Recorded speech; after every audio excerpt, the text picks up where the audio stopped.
Aujourd'hui, on va faire un peu le travail qu'on a fait sur les boucles for, et on va plus particulièrement voir les boucles imbriquées. Donc on va déjà se demander quel est le principe des boucles imbriquées. Et ensuite on fera un petit exemple assez simple, qui est un des premiers programmes que j'ai pu faire, qui consiste en fait à extraire tous les caractères numériques contenus dans les cellules d'une colonne. Alors, on ouvre un nouveau fichier Excel, comme d'habitude, et puis on va insérer un nouveau module. Voilà. Et on va créer un premier programme juste pour voir le principe des boucles imbriquées. Donc là, on va nommer le programme, voilà, par exemple principe, boucle au pluriel et imbriqué, sans accent. Et voilà. Donc on commence par créer une variable i qui va nous servir de compteur. Et simplement pour se remémorer un peu ce qu'on a fait la dernière fois, une boucle for, donc ça commence par le mot-clé for. Ensuite le nom de la variable qui nous sert d'itérateur, donc là, c'est-à-dire la variable i. On dit que la variable i va de 1 jusqu'à 3 par exemple. La boucle se termine par le mot-clé next.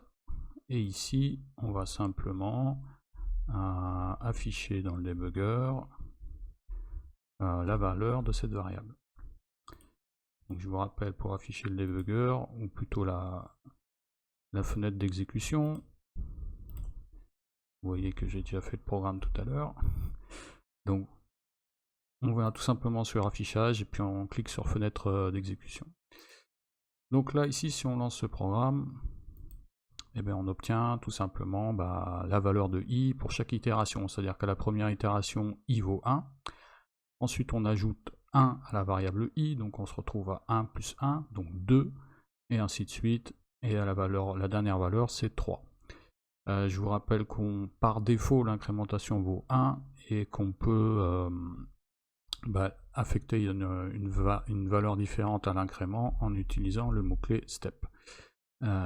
Si vous voulez voir ça plus en détail, il faut regarder la vidéo précédente. Alors là, on va juste compliquer un tout petit peu l'affaire et on va définir une nouvelle variable qu'on va appeler j, toujours de type integer, et on va venir mettre cette nouvelle boucle for à l'intérieur de la première, c'est-à-dire qu'on va se retrouver avec une boucle for intérieure et une boucle for extérieure. Donc là, on va dire pour j égale 1 jusqu'à 1 jusqu'à 2. On n'oublie pas le mot-clé next. Et cette fois, on va afficher, alors ça va pas être très original, mais on va afficher bonjour. Voilà. On efface les valeurs précédentes. Et donc là, on va lancer le programme. Et on s'aperçoit qu'en fait, on a bien toujours chaque valeur de i, mais qu'entre chaque valeur de i, on a affiché 2 fois la valeur bonjour. Alors pourquoi ça? On va reprendre le programme en mode pas à pas. Donc pas à pas, je vous rappelle, vous appuyez sur F8, et puis vous continuez à appuyer sur F8. Alors là, on arrive dans la boucle for extérieure, donc i vaut 1, on le voit ici dans la fenêtre des variables locales.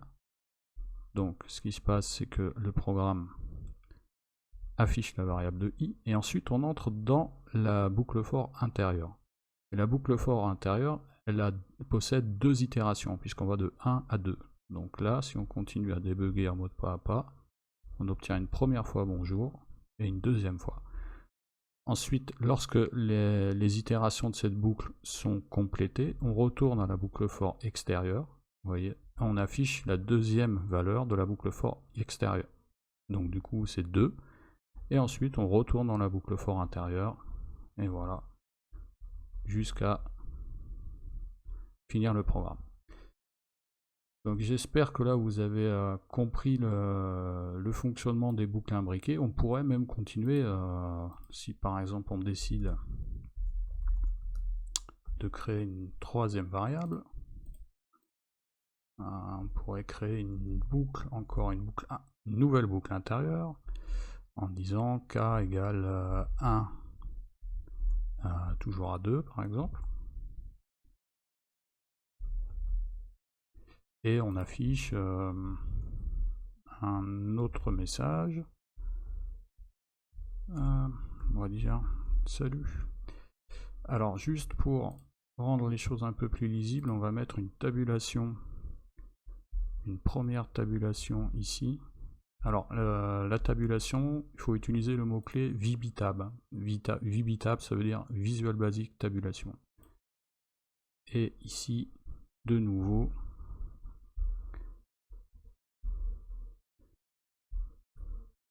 pardon, 2 fois même.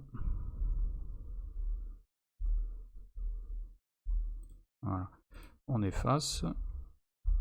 Et si on relance le programme, on voit qu'on retrouve bien en fait les différentes étapes.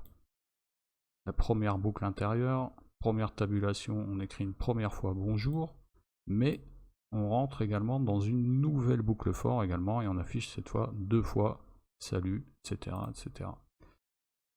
Voilà. Donc vous allez vous demander mais à quoi ça peut bien servir tout ça? Eh bien on va voir un exemple très concret. On retourne dans Excel et ici dans la première cellule, vous allez saisir une chaîne de caractères qui comprend des lettres et des chiffres. Peu importe la longueur de la chaîne de caractères, peu importe où sont placés les chiffres ou les lettres, et on va tout simplement créer un programme en fait qui, dans chaque cellule adjacente, c'est-à-dire dans la colonne B, va nous recopier uniquement les valeurs numériques. Alors, si on devait faire ça avec des formules, je pense que c'est possible, mais ça serait assez compliqué quand même, du fait que les chaînes de caractères ne sont pas de la même longueur, et surtout que les chiffres en fait sont disséminés un peu de manière anarchique, là, un peu partout. Donc, on va voir comment on peut réaliser ça en VBA. Alors, on va créer un nouveau programme, et on va l'appeler extraire un caractère num. Voilà. On va définir un premier compteur, un incrément qu'on va appeler i. Alors les incréments en général c'est toujours i, j et k. Vous pouvez les nommer comme vous voulez, ABC, etc. Mais dans quasiment la totalité des programmes que vous trouverez dans des forums ou quoi que ce soit, ce sera toujours comme ça. On va avoir besoin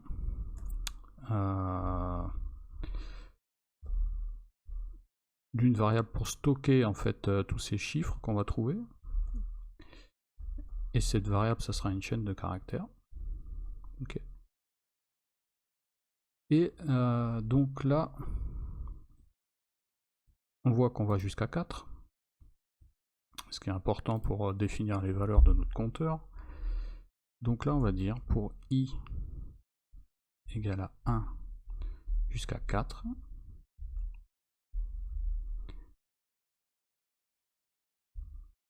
on va définir ici un autre compteur, toujours en integer plutôt. Et ici, on va définir une autre variable qui va être, on va appeler ça chaîne de caractères.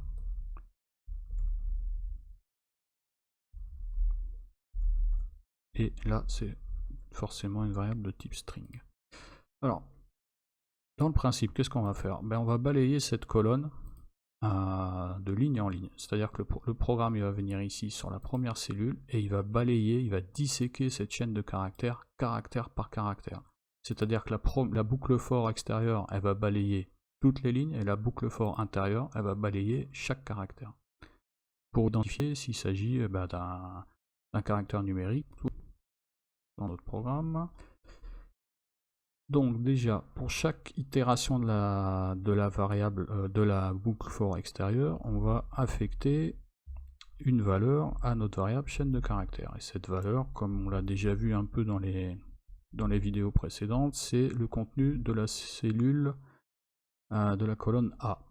Donc c'est la cellule A concaténée au numéro de ligne. Donc là, le numéro de ligne, c'est I. Et on veut extraire la valeur de cette cellule. Ensuite, on va avoir besoin de nous intéresser en fait à chaque caractère de manière individuelle. Alors vous savez que dans Excel, si vous voulez extraire par exemple le troisième caractère, vous allez utiliser la fonction stxt. Alors en VBA, on a une fonction similaire qui est la fonction mid. Donc pour ça, on va créer notre boucle intérieure. On va dire qu'elle vaut, le compteur va de 1 jusqu'à le dernier caractère de la chaîne de caractères, c'est-à-dire le nombre de caractères qu'il y a dans cette chaîne de caractères. Pour obtenir le nombre de caractères d'une chaîne, tapez len et le nom de la chaîne, donc chaîne de caractères. Ici, on finit la boucle for avec le mot-clé next. Et on va commencer simplement par afficher en fait chaque caractère de manière individuelle dans le debugger, et ensuite on s'intéressera au type de caractère. Donc pour ça, on va utiliser la fonction debug.print que vous connaissez un peu, et on va utiliser la fonction mid. Alors la fonction mid, c'est comme je vous l'ai dit, l'équivalent de stxt. Donc là, la chaîne de caractères en question, elle est là. La position à laquelle on va démarrer, c'est la position J, c'est-à-dire qu'à la première itération, ça sera le premier caractère, à la deuxième itération, ce sera le deuxième caractère, etc.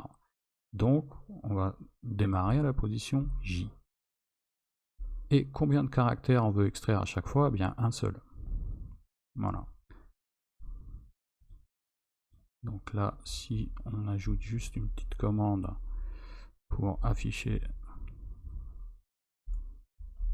la valeur de chaîne de caractères, on affiche de nouveau la fenêtre d'exécution, on efface tout ça,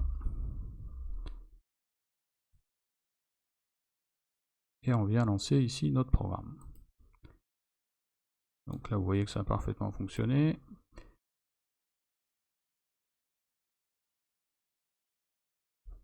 Alors on a juste un petit souci à régler. Donc là en fait le souci c'est que on veut afficher la valeur de chaîne de caractères avant de lui avoir affecté une valeur. Donc là ça c'était pas dans le bon ordre, on enlève ça. Voilà, on recommence. Donc si on s'intéresse à la première valeur, on voit qu'il s'agit bien en fait de la valeur qu'on a rentrée ici dans la première case, et on voit qu'on arrive à extraire chaque caractère individuellement. Vous voyez, on finit bien avec le 6. Donc là notre programme il fonctionne. Simplement maintenant tout ce qu'on a besoin c'est en fait de concaténer tous ces caractères numériques dans une chaîne de caractères, dans une variable, et on va sortir la valeur ici en colonne B. Alors pour ça, on va servir ici de notre variable valNum. Donc on va effacer les debug.print. Et là, on va se servir également de la fonction if qu'on a vue la dernière fois. Donc qu'est-ce qu'on va voir? On va se dire tout simplement que si ce caractère en question là est un caractère numérique, on le concatène à à la variable valnum. Donc on va écrire ça de la manière suivante, if mid, alors plutôt déjà isNumérique, on va utiliser la fonction isNumérique pour, alors je le rappelle, hein, pour ceux qui n'ont pas suivi depuis le début, pour accéder en fait à l'aide à la saisie ici, il suffit de faire CTRL espace, ok, et vous tapez les premières lettres. Voilà, par exemple là, isNumérique, vous sélectionnez. Alors l'expression qu'on veut évaluer, c'est celle-ci. Donc si ce caractère est numérique, qu'est-ce qu'on fait? Eh bien on va tout simplement l'ajouter à ce qui existe déjà dans valnum. Et pour faire ça, eh bien on dit valnum égale à valnum concaténé à cette valeur. Là on aurait pu en fait créer une variable qu'on aurait appelée par exemple caractère individuel, à laquelle on aurait affecté ça au lieu de recopier de nouveau la fonction. Là c'est juste pour vous montrer le fonctionnement. Et à la fin, lorsqu'on a donc balayé chaque caractère là de la chaîne de caractères en question, eh bien on recopie cette valeur dans la cellule adjacente. Donc là, pour accéder à la cellule adjacente, je vous l'ai montré la dernière fois, donc on tape à la cellule qu'on est en train d'analyser, c'est-à-dire range AI, point offset, donc offset ça permet de faire un décalage de 0 ligne et de 1 colonne, et on veut affecter quelque chose à la propriété value, et ce quelque chose, c'est notre valnum, tout simplement. Alors il y a quelque chose qu'il ne faut pas oublier de faire avant de lancer le programme, c'est que ici, quand vous avez balayé la première chaîne de caractères, vous allez rentrer 5, 6, 5, 4 et 2, 6 dans la variable valnum, mais quand vous allez passer à la deuxième valeur, il faut effacer en fait tout ce qui est dans cette valeur, parce que sinon vous allez concaténer en fait tous les chiffres de toutes les cellules. Donc pour ça, avant d'entrer dans la boucle intérieure, on va tout simplement dire que cette chaîne de caractères elle est vide. Voilà.